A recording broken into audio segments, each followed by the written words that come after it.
This is a First Defense weather alert. Happy Wednesday. It's 3:30. I'm Chief Forecaster Dakota Hunter live with Justin Gould here in the First Defense Weather Center. And wanted to give you an update on the winter storm that will be coming our way over the next 24 to 48 hours. And we do encourage you to drop your questions into the comment section down below onto the Facebook Live. Justin is going to be monitoring that, as well as I will be as well. I'll be pulling it up over here as well. So ask away. Any questions you want to ask that is kind of anything related to this winter storm, let us know and we'll try our best to answer it for you. Now, understand, the winter storm has not started yet. So, that's the key point here. It hasn't started yet, but it will be as we go through the nighttime hours tonight and then through the day tomorrow. So back behind me, we have the watches and the warnings. All of this pink color you see here is a winter storm warning. That starts tonight at 10 o'clock and will go all the way until Friday at 10 p.m. or 10 a.m. I'm sorry, is when that will expire. So Friday at 10 a.m. will be the expiration time on the winter storm warning. And they've now included it into Warren County. So if you watched our News Now at Noon broadcast, we still had that winter storm watch for Warren County, but they have since now extended the winter storm warning down into northwestern Pennsylvania. And so all of this Pepto-Bismol color. I like that. Yes, it's Pepto-Bismol. The weather is so nauseating. Yes, it is. Probably about 5 minutes before, probably about 5 minutes before we went on the air, we were joking about the colors on this. Now, we use the official National Weather Service color tables. So all the watches and warnings are basically, consistent with the National Weather Service. And for the winter storm warning, they have it pink and it looks like Pepto-Bismol. So my theory is when they were coming up with the color table, somebody at NOAA probably said, well, what color would best kind of show you a winter storm warning? Well, somebody probably said, well, a winter storm makes us nauseous. So they said, well, how about we make it a Pepto-Bismol pink? I can get behind that theory. I don't know. I could. Nevertheless. So that's probably why this is a Pepto-Bismol pink. We don't design the colors, but that's just the way it is. So. Yeah, so winter storm warning kicks in tonight and then through the day tomorrow and Friday. So this is the storm track. Now, we had talked about over the past few days about there was two plausible scenarios that this storm was going to take.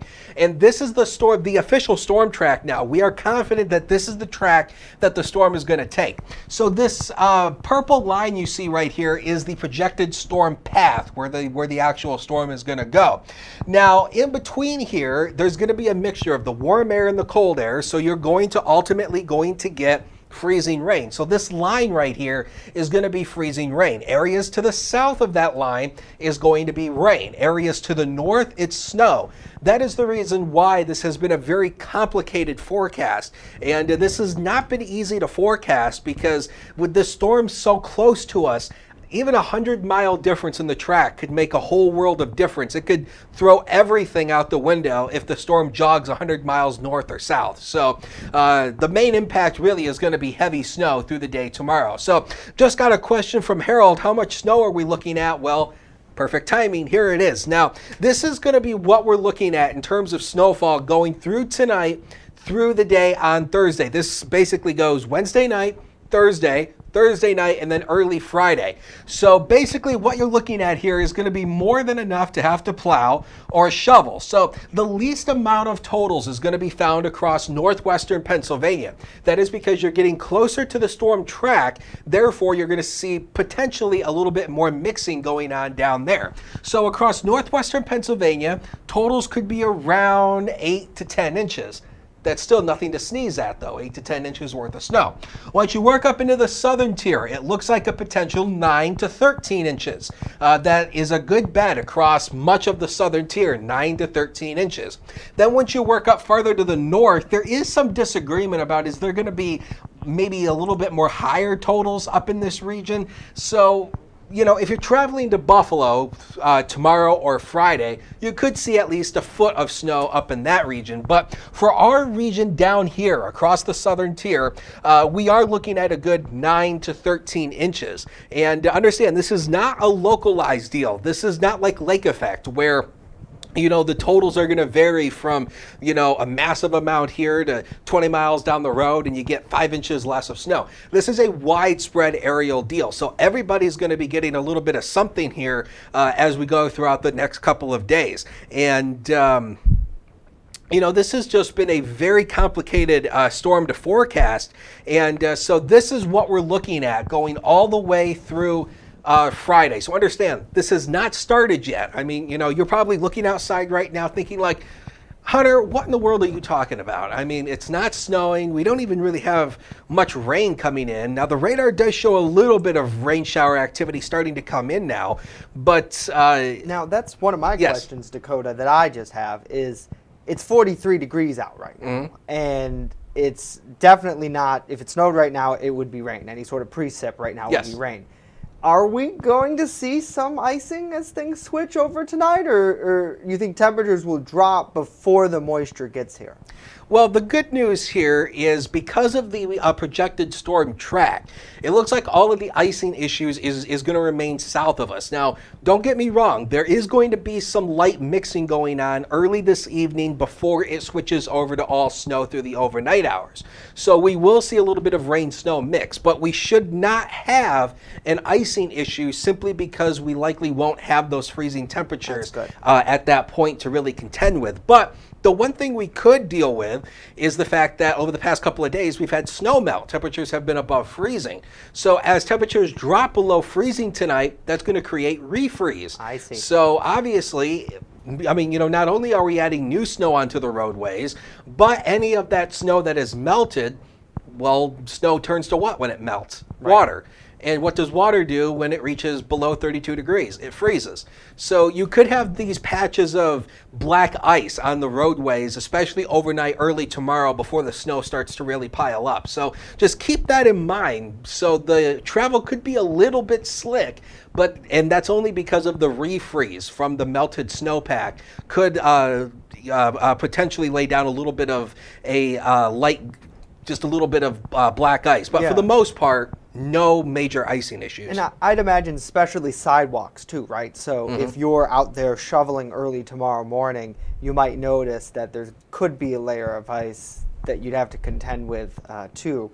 And the other part of it, I think, which is important to know, is people are talking about the sidewalks here in Jamestown. We actually just got off the horn with the superintendent, and he's not quite there yet about calling whether they would have school or not. The district likely will update something tonight or tomorrow morning. There's a lot of factors that go into it. And actually, join us tomorrow live at noon, and we'll have details on what goes into calling a snow day, which is so important. But with that said, one of the big other questions I had, Dakota, was kind of that aspect of this snow is falling in such a wide span of time. A lot of people have compared this, myself included, to 2 weeks ago where we had that Martin Luther King Day winter weather event that pummeled the region with heavy snow. Is that similar to what we're going to be seeing here, or is it on the lines of, because it is over 48 hours, we should be able to be out there cleaning things up in that time span? Well, the good news on this is the fact that, during the Martin Luther King storm, that was, we had a lot of heavy snow during that event, and it all came within a short period of time. Because we're kind of stretching it out over a 2.5 day period, there will be some time to catch up with it. And we're not expecting as much heavy snow. Understand, there still will be some bursts of heavy snowfall within this as we go through the day on Thursday. But it's not going to be constant heavy snow. There's going to be some lighter snow, some moderate snow, some heavy snow, but it's not going to be entirely too heavy. So we should be able to keep up with it. And the fact that it will be spanning over a course of 48 or a little bit more hours, we should be able to keep up with it compared to what we would have if it all just came within 24 hours. Right. Last Monday, or 2 Mondays ago, during that MLK storm, I was out at 6 in the morning doing live updates, and it was intense snowfall. It really was at times. So we could see some of that in here as well, it sounds like. but you'll get those breaks, which maybe will give crews a chance to clear it out, catch it up. But again, just to have more come down, that's going to be something really to keep into. Be sure to give us your questions in the comments down below. We really want to answer them. And of course, anytime at WNY News Now on social media. A lot of people saying most of the sidewalks in Jamestown already have ice on them. Yeah, and it's definitely, if you're looking outside your house right now, it might be a good idea to get out there and try to get ahead of this. Timeline for tonight, Dakota, if people are, say, up late, when could they expect to start to see some of the flakes fall? Well, actually, what we'll do in just a second, I will put on Future Scan, and we will take a look at the snow totals or the projected snow of the event here. Because I think that's an important aspect to note, is when we'll actually start to see it. When you have such a wide-spanning event, at least for me, it's always, okay, when are we going to see the flakes? And obviously, it's not necessarily a perfect science. It could come a little earlier, could come a little later than what is predicted. But nevertheless, I know that that's a big one for many, many people across the area. A lot of people asking, do you think there will be school tomorrow? That is up to the superintendent. I actually did just get off of a Zoom with him just a little while ago, and he's working out the logistics. There's a lot that actually goes into it. So we'll keep you updated about that. But definitely an important question nevertheless. So I see you got the map up behind you, and it looks like this is probably in our near future here with this rain that's going to be coming first. Yes. So first of all, understand, sometimes we sound like a broken record when we do these things, but sometimes, people come and go when we do these updates and weather coverage. So, we kind of have to sound like a broken record sometimes. So ultimately, the event has not started yet. So understand that, the event has not started, but it will be as we going through tonight. So we will see the rain showers coming on in through the afternoon today. Now, the same thing we noticed at noon. Notice this line right here where you're seeing the green, that's the rain, and the blue, the snow. So this is by about 9 o'clock tonight. That's the Future Scan timing. About 9 o'clock, we're ultimately going to see the rain, the early edge of the snow peeking in. Then as we go through the overnight hours, it will transition over to all snow.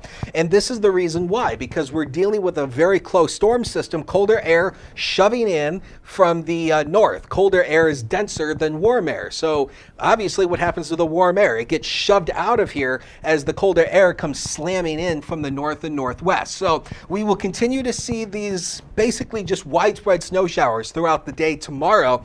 Now, as we go into Friday, the snow will pull away as the storm system moves further up into New England. We will see the snow tapering off through the day tomorrow, but we still could be left with a few snow showers as we go into Friday night. So again, there's just the model snowfall totals for you one more time. Now again, understand this is a model output.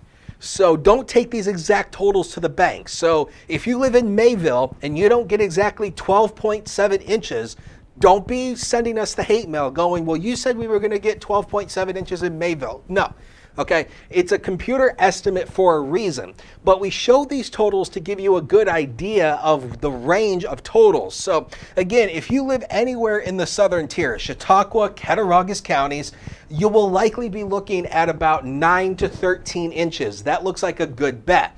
The better chance for that 13 inches will probably be right around the central portion of Chautauqua County, working a little bit farther northward. Again, we had mentioned this, how it seemed like the heavier amounts of snow will likely be a little bit farther northward. So as you work a little bit northward, you could see a little bit more snow. The least amount will be found across northwestern Pennsylvania. Again, you get closer to that storm center, so therefore you'll likely see a little bit more rain and snow mixing. That'll likely keep down the snow totals a little bit. So probably about 8 to 10 inches down there, and then 9 to 13 as you work up toward the southern tier, Justin. So understand, this is still going to be a high impact event no matter which way you look at it. So yeah, and a reminder, if you got questions, let us know. And the other thing too, you are our eyes in the field. Tomorrow our storm chasers will be out, Sean and Mitch, and even reporter Bronson, who will be tagging along with them in the morning to get a good look at what conditions are like. But if you have any weather-related images or pictures,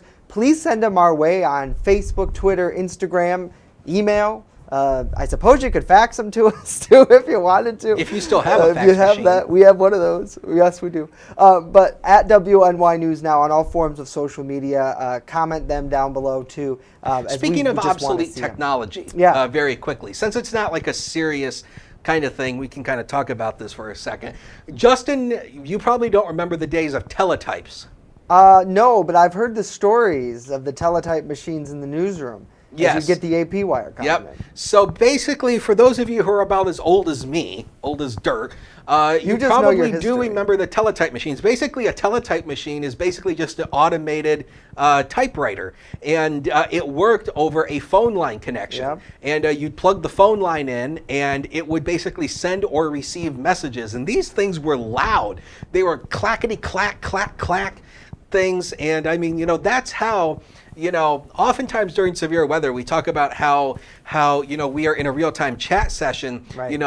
With the Weather Service in Buffalo. They use teletype. Yes. Is that how they got the info? So basically,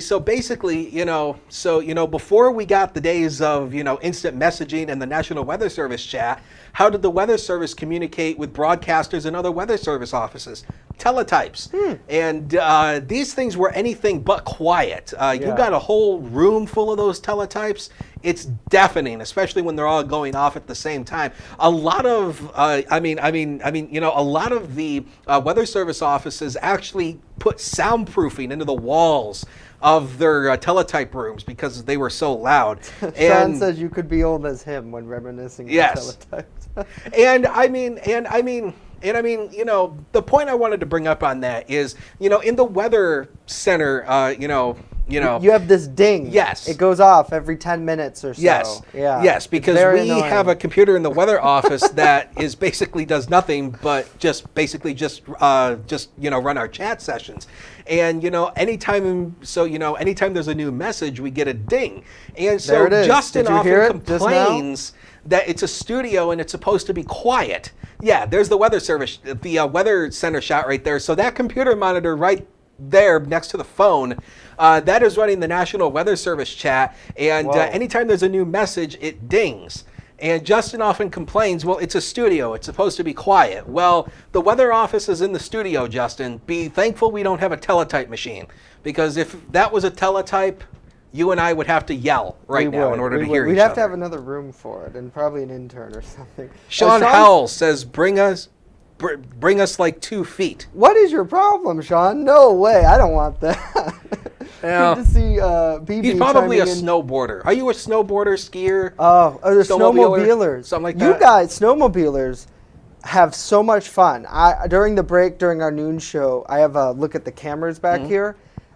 So much fun in Sherman and Mayville from the Chautauqua Lake cameras. They're incredible. BB saying it looks like it's raining in Celeron already. So yeah, you mentioned that we'll have that rain first, and then that change over to all snow. We actually do have a report of rain in Falconer that's likely coming from Mitch Bellinger, who's our storm chaser. I'm looking at the other radar I have over here, and he did send a report in of some rain being reported at his location. So, and again, we are starting to see some of that rain coming in. Yeah, Corky says it looks like some rain in Westfield as well. Andrea is asking, did anyone know if the groundhog saw his shadow? Oh, boy. Well, you must have missed our news now at noon. Yeah, both Punxsutawney Phil and Dunkirk Dave saw their shadows today. They proclaimed 6 more weeks of winter. But as we both know, Dakota, groundhogs are not as accurate. Punxsutawney Phil, okay. Punxsutawney Phil. Here we go. Yeah. You guys got an hour for this? Yes. Do we have an hour? I don't know. Punxsutawney Phil has a 40% accuracy rate on average. The state of meteorology, we have an 80 to 85% accuracy rate as we stand in the science right now. Yeah. You got a graphic for it and everything. Yeah, so check out Dakota's post. If you want so just think about that for a minute. Who would you rather trust? A rodent or a human? Yeah, I don't know. Phil's cute. So is Dave. Well, I'm cute. Well, we thank you for We're going to be kicked off today here for, if we continue. Special weather coverage. Keep those comments coming. We love them. We want to connect with you on all sorts of platforms throughout the next 48 hours, and hopefully not 6 more weeks of winter, but You never know. It is Western New York. I mean, it has snowed in May before, right? Yep. It just is. We've had snow in May before, and I mean, you know, I had talked about this, about how it was quiet to the beginning of the winter season, and I don't like it when things start quiet when it's supposed to be active, because stuff like this happens, because it comes and it hits you like a ton of bricks, and it's just I don't like that. I did have one other question. Now I was just thinking about it. And what about Jamestown Jimmy? You know, I saw that. I saw the Spire Theater has been poking about. Do we Jamestown have a groundhog Jimmy. Now? I don't know. I need to. We're gonna. I think that's the first I've heard of it. I'm gonna send Alana out. We'll go check it out. Where is Jamestown Jimmy? But with the topic of weather, I did have a question about lake effect snow. Yes. I know that this is a widespread event, and you've been talking about the lake ice coverage over the last couple of weeks, and how it is starting to improve with all that cold air, but it's fully not covered yet. We did have 2 weeks ago when we had that Monday event that's similar to this, only in a shorter time span. Bands of lake effect snow appear. Is that something you're looking for maybe towards the end of the storm, or is because of the structure? Yeah, no, it's all widespread. We should not have any lake effect issues to deal with, or any lake enhancement. You know, the one thing that we sometimes talk about is when we have a widespread, system like this, and the lake can get involved. The one thing computer models, and even as great as they are, I mean, super high resolution, and they're great, but they have a hard time picking up on lake enhancement. That is, lake effect added to a widespread storm system. They have a difficult time picking up with that, and thank goodness we're not dealing with that, because if we had additional lake effect on top of this, that would make the forecast even more complicated, because you would look at some of these totals and you go, well, this is a range, but how much more are we going to get from added lake moisture? In places like they the might be too low. Ridge, I mean, oh gosh, they're already in the thick of it. You dump the lake effect, so I suppose that's some relief. Andrew says raining in Busti right now. And a lot of people asking, who's Dunkirk Dave? Dunkirk Dave, he's a rodent in Dunkirk who has been forecasting with his shadow on Groundhog Day for the last couple of years. Check out WNYNewsNow.com. We have a story on it if you want to check that out. And yeah, it's February. Here we are, folks. It is what it is. But yep, it's February. It's supposed to be cold. It's supposed to be snowy, And guess what? In July, it's supposed to be hot. Who knew? Mind blown. Well, this is your show, Dakota. I'll let you wrap it up. All right. It's not my show. One more question, though. Did the ice on Lake Erie break up any yesterday? Sean Sweatman's asking that. Good question. I had just checked just within the last 30 seconds because I didn't check it today.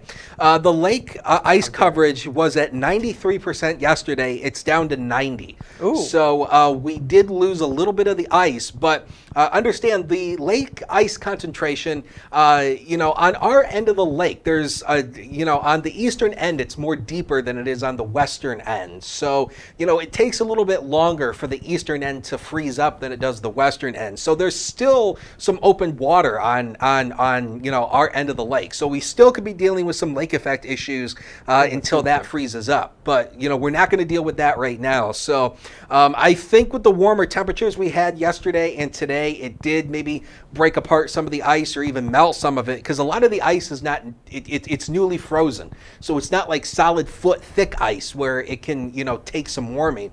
When it first freezes, it's very thin and weak. So it tends to easily melt or break apart. So we did lose 3% on the ice concentration, but I do assume as we get more Arctic air in here for the weekend, we probably will add some of it back, if not even more. Gotcha. So. Good to see Jim, Raymond, and Debbie. Andrea saying, I wonder how many accidents will be on my street. Yeah, be careful if you're going to be out and about tomorrow. And definitely as we learn things about school cancellations, closings, all that, we'll keep you updated throughout the night. And a big thing is we need your help, too, as well. At WNY News Now on social media, anytime you get a good weather video or a picture of the snow, how much you got, all those types of things. Maybe you're shoveling out, get a couple pics of that. We'd love to see it on social media. And of course, anytime you want to bug Dakota, you can hit him up on Twitter at HuntersWX. It's a great place to talk to him back and forth. And you're always active on Twitter. I'm always on the tweeter. And, And, the First Defense weather page on Facebook, Andrew and I mean, we throw stuff out on that page all the time. So, we can respond to questions and shout stuff out like to that. our friends at Chautauqua Weather Today and Mitch Bellinger with the WNY Storm Chasers. As we're partnered with them to give you look lives into the scenes, and they'll be all over the place tomorrow, I'm sure. Keeping up the good fight, that's for sure. So, I don't know. There's a weird question, I guess, to wrap up, but when covering an event like this, Dakota, how is it for weather folks? Because I know in the news side of things it can get busy because there's a lot happening at the same time. But for you, how do you balance all of this? I mean, it's...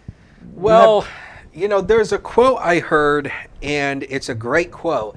It's the weeping and gnashing of teeth, because that's basically what it is. I mean, on a widespread winter storm scale, okay, we have an idea, but... when you are dealing with a storm system like this that rides so close to your area, there's a whole lot of factors that go into it. I mean, we're looking at all the models, we're looking at the snow to liquid ratios, all the possible scenarios, and we really grind our teeth on this because we're like, any little jog in the storm track could bust the forecast. Yeah. So, obviously, we're not in the business of busting forecasts. We obviously want to get it right as much as we can. But let's face it, we're in a business where we can't be right 100% of the time. So, we have to do the best we can with what we have. And in many cases, we just throw the best data out there that we can, assimilate the best forecast, pray to the gods that it's right, and we grit our teeth that the storm track goes as planned because I mean, we don't run the weather runs us. Yeah. And I mean, even with all these, fancy numerical computer models we have, and they're great, they're not always right. And, the atmosphere is going to do what it wants to do. So. Yeah. Well said. So, thank you for what you do. Well, I guess we'll leave you guys with a live look over our downtown studio here. One other note, too, which I think is important. If you head over to our site, WNYNewsNow.com, we actually have all of our sky cams posted now. We've been working on that for, God, it feels like a couple of years. But we got that finally. So you can check out these cameras and more at WNYNewsNow.com. And we'll keep you updated throughout the day tomorrow. So it's your show, Dakota. I'll let you end it. I'll ceremoniously pass the Olympic torch to you. All right. So thank you very much, Justin. Thank you for watching our coverage this afternoon. And as always, you can obviously tweet us or send us any of those pictures or videos you can safely at HuntersWX, the First Defense weather page on Facebook, and use that hashtag MyLocalWX. Stay safe out there through the next couple of days. We'll see you right back here tomorrow at noon for News Now at noon. Have a good night.